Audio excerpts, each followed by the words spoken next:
Kalau esok kamu mati, ibadat sampai hari ni saja. Maksudnya esok saja, last ibadat. Di alam barzakh tak ada ibadat. Di mahsyar tak ada ibadat. Masuk syurga tak ada ibadat. Masuk neraka siang malam pagi petang kamu akan disalai, dilanyak oleh para malaikat, dihentam dan dikatok oleh para malaikat. Tak ada ibadat.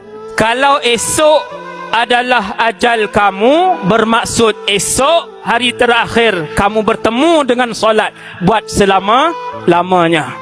Barzakh tak ada ibadat, padang mahsyar tak ada ibadat, atas titian sirat tak ada ibadat, dalam syurga tak ada ibadat, dalam neraka tak ada ibadat. Ustaz, maksudnya kalau mati malam ni last, mati malam ni yang terakhir. Allahu Akbar. Allahu Akbar kabira, walhamdulillahi kathira, wa subhanallahi bukratan wa asila. Itulah lafaz terakhir kita kalau malam ni kita mati. Kenapa orang soleh ahli ibadat menghabiskan masa mereka dengan ibadat?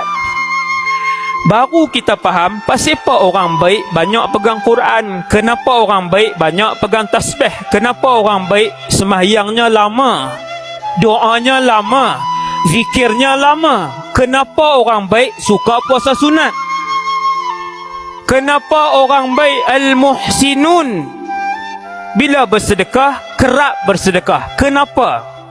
Sebab mereka faham selepas mati tiada ibadat.